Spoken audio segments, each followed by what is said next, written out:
آقا کریم صلی اللہ علیہ وسلم نے جب وصال ظاہری فرمایا، صحابہ کرام علیہم الرضوان پر قیامت برپا ہو جاتی ہے۔ صحابہ بہت ہی زیادہ غم کے اندر ڈوب جاتے ہیں۔ آقا کریم صلی اللہ علیہ وسلم کا وصال ہوا۔ حضرت بلال حبشی رضی اللہ تعالیٰ عنہ غم مصطفیٰ کی تاب نہ لا سکے۔ آقا کریم صلی اللہ علیہ وسلم کے وصال فرمانے کے بعد حضرت بلال حبشی رضی اللہ تعالیٰ عنہ مدینہ شریف سے ملک شام چلے جاتے ہیں۔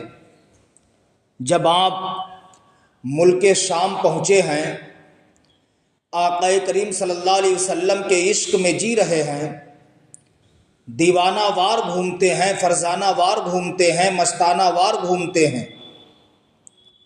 جو شخص بھی حضرت بلال حبشی کو دیکھتا ہے وہ کہتا ہے کہ بلال آقا کریم صلی اللہ علیہ وسلم کے دیوانے ہیں۔ بلال حبشی مدینہ شریف کی سکونت کو چھوڑ کر کے ملک شام تشریف لا چکے ہیں۔ حضرات، کون بلال حبشی؟ وہ حضرت بلال حبشی جن کی ذات محتاج تعارف نہیں۔ حضرت بلال حبشی رضی اللہ تعالیٰ عنہ امیہ بن خلف کے غلام تھے۔ جب امیہ بن خلف کو معلوم چلا کہ بلال حبشی نے کلمہ پڑھ لیا ہے، داخل اسلام ہو گئے ہیں، امیہ بن خلف حضرت بلال حبشی رضی اللہ تعالیٰ عنہ کو اتنا بے دردی کے ساتھ مارتا تھا، اتنا ظلم و ستم کرتا تھا کہ ہاتھ پاؤں باندھ دیا کرتا تھا، بچوں کے حوالے کر دیا جاتا تھا۔ بچے بلال حبشی کے پتھر مارتے تھے۔ بلال حبشی رضی اللہ تعالیٰ عنہ پھر بھی آقا کریم صلی اللہ علیہ وسلم کا کلمہ پڑھنا نہیں چھوڑتے تھے۔ اللہ اکبر۔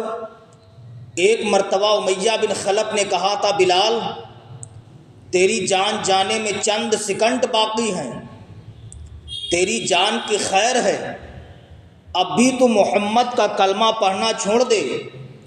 حضرت بلال حبشی نے کہا تھا، اے امیہ بن خلف سن لے، اب چاہیں تو میرے جسم کی بوٹی بوٹی کروا دے، میرے جسم کے ٹکڑے ٹکڑے کروا دے، لیکن میں نے محمد کا کلمہ پڑھ لیا ہے۔ دنیا کی کوئی بھی طاقت ہمیں کلمہ پڑھنے سے نہیں روک سکتی ہے۔ سبحان اللہ، یہی بلال حبشی ہیں۔ سرکار کے وصال فرمانے کے بعد ملک شام چلے گئے۔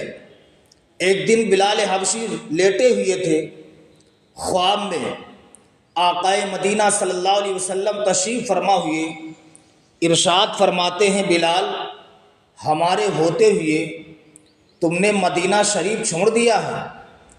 بلال حبشی بیدار ہوئے، رات ہی کے وقت میں اٹھے، اٹھنے کے بعد مدینہ شریف آتے ہیں، آقا کریم صلی اللہ علیہ وسلم کے مزار مقدس کے قریب گئے، سرکار کو تلاش کر رہے ہیں، لیکن سرکار جب نہ ملے، بلال حبشی ملک شام سے جو ہی مدینہ شریف آئے، صحابہ کرام نے بلال حبشی کا نام سنا، لوگ مسجد نبی شریف میں اکٹھا ہو گئے۔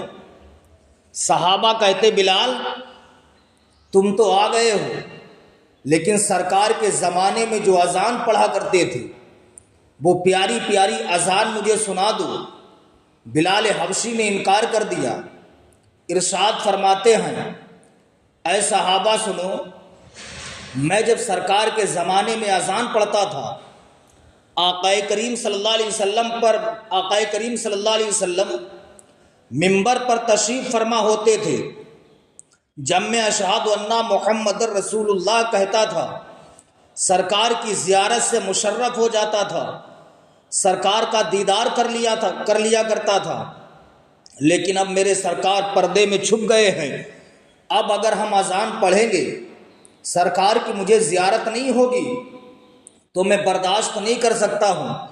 صحابہ نے بہت کوششیں کی لیکن بلال حبشی رضی اللہ تعالیٰ عنہ نے انکار کر دیا۔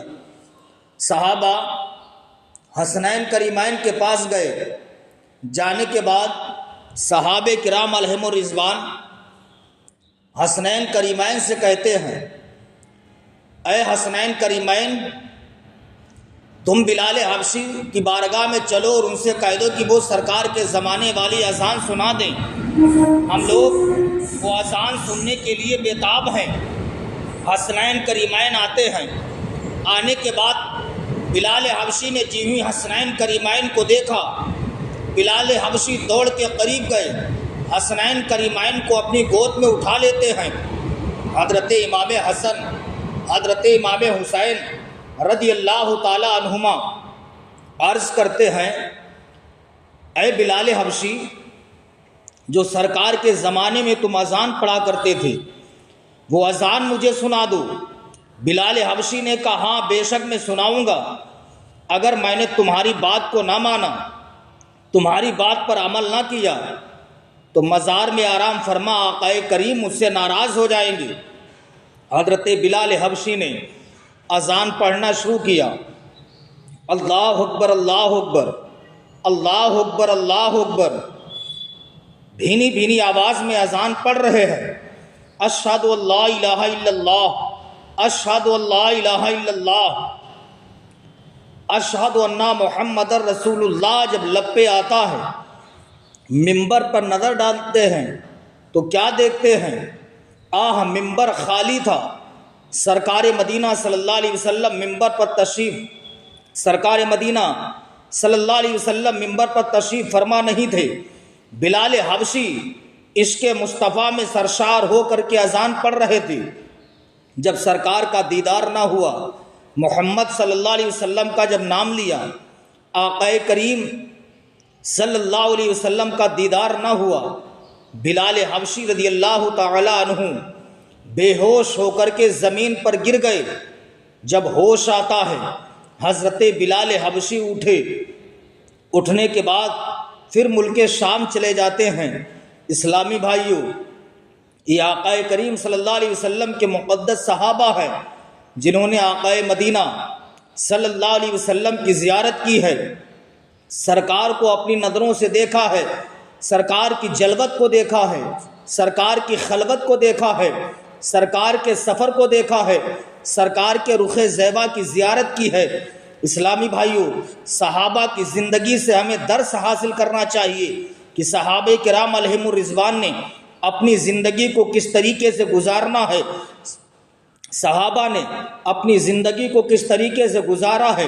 صحابہ کا چلنا پھرنا، اٹھنا بیٹھنا، کھانا پینا، سب کچھ آقا کریم صلی اللہ علیہ وسلم کی سنتوں کے مطابق تھا۔ اسی لیے صحابہ کرام علیہم الرضوان کے زمانے میں چرچے ہو رہے ہیں، زمانے میں ان کا ذکر ہو رہا ہے۔ اسلامی بھائیوں، نبی کی محبت اپنے دل میں بسا لو، نبی کا پیار اپنے دل میں بسا لو، انشاءاللہ دنیا میں بھی شاد رہو گے، مرنے کے بعد قبر میں بھی آباد ہو جاؤ گے۔ اسلامی بھائیوں، بلال حبشی رضی اللہ تعالیٰ عنہ کی ذات محتاج تعارف نہیں ہے۔ بلال حبشی وہ ہیں جنہوں نے بہت ہی ظلم و ستم کو برداشت کیا ہے۔ امیہ بن خلف بہت آپ کو ستاتا تھا، بہت مارتا تھا، بہت برا بھلا کہتا تھا، لیکن بلال حبشی رضی اللہ تعالیٰ عنہ کو ایک مرتبہ امیہ بن خلف بڑا بے دردی کے ساتھ مار رہا تھا۔ حضرت ابو بکر صدیق رضی اللہ تعالیٰ عنہ کا گزر ہوا، دیکھا امیہ بن خلف حضرت بلال حبشی کو بڑا بے دردی کے ساتھ مار رہا ہے، بلال حبشی کو مار رہا ہے۔ ابو بکر صدیق سے دیکھا نہ گیا، سرکار کی بارگاہ میں پہنچے، عرض کرتے ہیں یا رسول اللہ، حضرت بلال جنہوں نے آپ کا کلمہ پڑھ لیا ہے، جنہوں نے اسلام قبول کر لیا ہے، یا رسول اللہ، امیہ بن خلف حضرت بلال کو بہت بے دردی کے ساتھ مار رہا تھا۔ یا رسول اللہ، مجھ سے دیکھا نہ گیا، آقا میں چاہتا ہوں کہ حضرت بلال کو خرید کر آزاد کر دوں۔ آقا مدینہ راحت قلب و سینہ صلی اللہ علیہ وسلم نے ارشاد فرمایا، بلال، ابو بکر بلال کو خریدنے میں مجھے بھی شامل کر لو۔ حضرت ابو بکر صدیق سے سرکار نے اتنا کہا، ابو بکر صدیق دوڑتے ہوئے جاتے ہیں، جانے کے بعد کہتے ہیں، اے امیہ بن خلف، تم اپنے غلام کو مار رہے ہو، کیا اسے بیچو گے؟ اس نے کہا، ابو بکر ہاں بیچوں گا۔ کہا کتنی قیمت لوگے؟ کہا 2000 دینار لوں گا۔ کہا اور بھی کچھ شرطیں اس نے کہیں۔ حضرت ابو بکر صدیق رضی اللہ تعالیٰ عنہ نے 2000 دینار دیے، شرطوں کو منظور کر لیا۔ کرنے کے بعد ابو بکر صدیق رضی اللہ تعالیٰ عنہ نے حضرت بلال حبشی کو خرید کر آزاد کر دیا۔ جب ابو بکر صدیق نے بلال حبشی کو خرید کے آزاد کیا تھا، اس وقت حضرت بلال حبشی نے کہا تھا، یا رسول اللہ، جب تک بکے نہ تھے تو کوئی پوچھتا نہ تھا، جب تک بکے نہ تھے تو کوئی پوچھتا نہ تھا، تم نے خرید کر مجھے انمول کر دیا۔